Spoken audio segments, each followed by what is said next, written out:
How can you be in a functional relationship without taking accountability? How can you do that? You can't. You can't, because it would always be about what the other person has to do to make it better. Then one person is working very, very hard to be good for the other person. And the other person is like, nah, well, I only did that because you did this. And I only did that because you did this. And this is why I did that. And it's this person's fault, this person's fault, my mama's fault, my daddy's, everybody else's fault. No. Okay. When you get to a point as an adult, take responsibility for what's yours. You're responsible for your healing. You're responsible for not bleeding on people that didn't cut you. That's on you.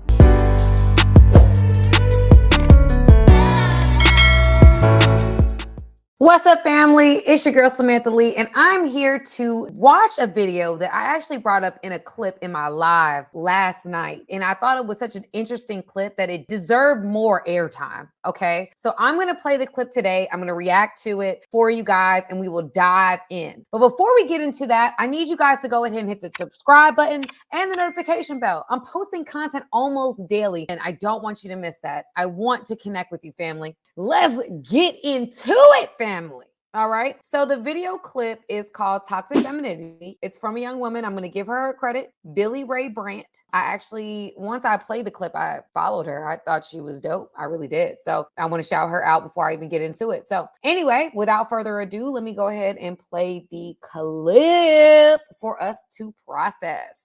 Since our society only chooses to focus on toxic masculinity, I'm here to provide you with my list of the top toxic femininity traits. Utter disdain for men. These are the women that categorize all men with the stereotypical toxic masculinity traits. Just because someone has a Y chromosome does not mean that their only intention is to sleep with you, cheat on you, or traumatize you with their uncontrollable aggression and anti-feminist behavior. Always trying to outman men.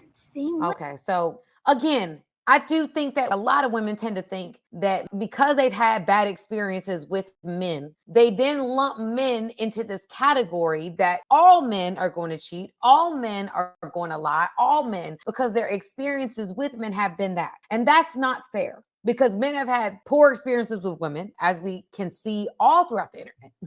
And we encourage men to look past it, move on, find your wife, this, that, and the third. We have to have the same for both sides. Not all women are bad. Not all men are bad, right? There are good men. There are good women. We can't just make general statements, blanket statements, because we ignore a population of people that hold those same values. And it may keep you, holding that thought process may keep you from the person you're actually looking for. I don't know why women date when they don't like men. You got to work on that in therapy, sis.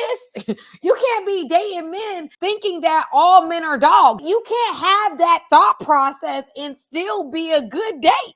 In addition to that, she brings up another statement where men just want to sleep with you. Here's the thing, y'all. You want a man to be attracted to you, right? Men that are attracted to women, they want to do things to them. That's part of the connection that's made with men. It just is what it is, right? And so with that being said, I don't have an issue with a man wanting to sleep with me. It's about how he go about it. And if he goes about it in a respectful, a disrespectful way, that's what got to look at. Not so much that he, in and of itself, he want to sleep with you. You want to be desired, okay? Women want to be desired. So you want that attention. I just think the problem that we're not really talking about is how they go about it. I feel like it's more of the issue. But anyway, let's continue. So she's now going into the second one. She said, outmanning men. Let's go. Same women who want to be equal to men also pray for the downfall of men. Amazing how that works. Ladies, if you spend your entire life trying to prove to men that you can be better than them, you'll attract none of them and kickstart the extinction of the human race. No accountability. Ooh. Toxic women bask in oppression. Okay, so she said the extinction of the human race. Wow. If we outman, I don't know if I missed number 3. I got to go back on it, but it's a short, y'all. So shorts are kind of hard to do this with, but we gonna rock and roll with it. So the second one was outmanning men. So women are trying to be better at men than men, and then competing with them, and then hoping on their downfall. And we don't want the downfall of men. Again, a part of our issues here in our society today is appreciating the differences between a man and a woman. I don't want to be a man. I don't know many men that want to be women. I mean, it's possible, sure. We're not getting into all that here today. But what I'm saying is I don't want to be a man. And I like being a woman. I appreciate what a man can bring into my life. I understand it. I've been blessed to experience it. So I'm not against men. And I think that that's how some of this rhetoric comes across, and that's not productive. That's not conducive to bringing about good relationship with men. Okay, she goes into 4, no accountability. And victimhood. It's their go-to excuse whenever they're confronted with irrational behavior. If a woman instantly rationalizes her actions with her oppression, you're fighting a losing battle. Inflated ego. So she goes into no accountability. Y'all, I have talked about before.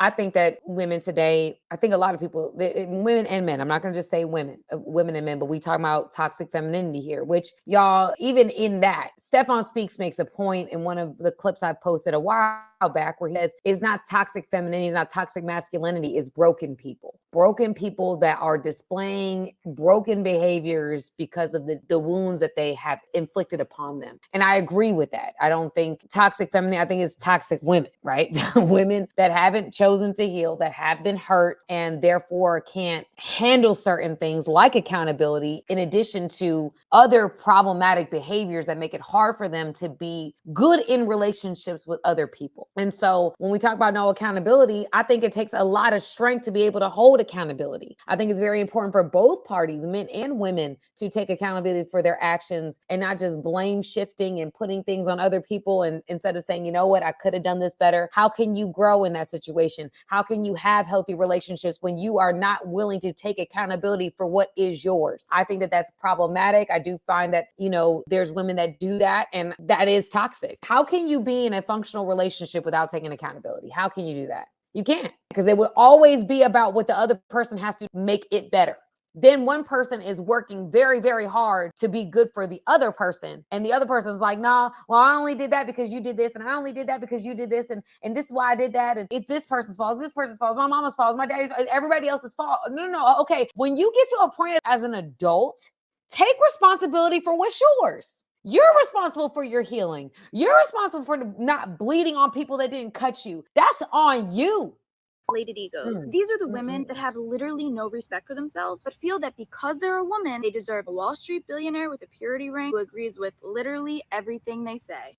Since our society only chooses to focus Y'all, on I'm gonna play toxic this again because I want to masculinity, see I'm what here number to provide 3 you with is. my list of the top toxic femininity traits. Utter disdain for men. These are the women that categorize all men with the stereotypical toxic masculinity traits. Just because someone has a Y chromosome does not mean that their only intention is to sleep with you, cheat on you, or traumatize you with their uncontrollable aggression and anti-feminist behavior. Always trying to outman men. Same women who want to be equal to men also pray for the downfall of men. Amazing how that works. Ladies, if you spend your entire life trying to prove to men that you can be better than them, you'll attract none of them and kickstart the extinction of the human race. No accountability. Toxic women pass. I'm not tripping. Okay, I'm not tripping. She doesn't have a number 3. Okay. I was like, am I missing number 3? Okay, there is no number 3. So number 4, no accountability. Number 5, she talks about an inflated ego. And we're going to get into that right now. Social media has created that monster. Real talk. As far as we know, women are driven by being desired. Period. Y'all stay to the end of this video because I'm dropping game. I'm dropping gems. You don't want to miss this. My whole point in saying this is that when you put a mechanism where a woman can get instant validation from a like, a comment, a DM, a follow, you have literally put in a system where women feel that they can get anybody. They've gotten inflated egos. They are literally looking for more, and nothing is ever enough. Nothing. Because we've now created a system where it's like, oh, well, I don't got to deal with this because look, I got 34 likes on my last picture. I don't have to deal with what Johnny doing. No, that's part of why we have some issues in relationships, okay? Because we feel like we can do better elsewhere. And the truth of the matter is we can't. Where you be at may be the best you can do. And you out here looking over across of somebody else's yard thinking that whatever's over there is better than what you have over here. And it's not. It just looks pretty. But inside that little pretty prison that you see, they miserable. Again, we need to put more effort into growing our yard than to looking into other people's yard and comparing ourselves to what they got going on. You don't know what's actually going on.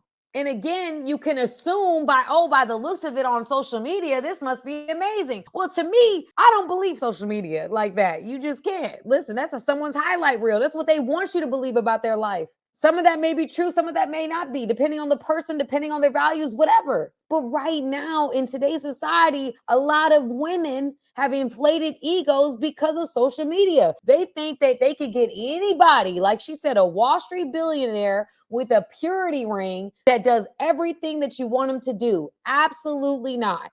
Because we have inflated egos, we have unrealistic expectations. This man does not exist. This perfect Mr. Right, Prince Charming Disney movie caricature is not coming to your door.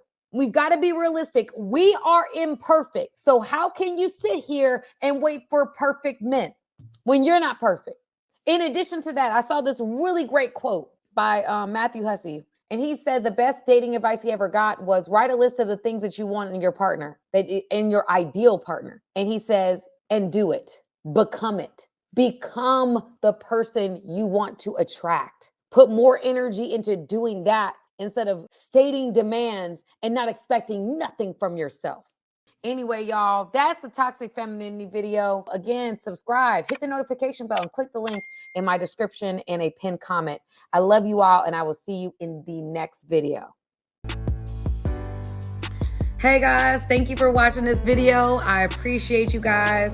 Go ahead, hit the subscribe button, y'all. Let's not just be every once in a while. Let's become family, okay? Friends that are family, okay? Join my family today.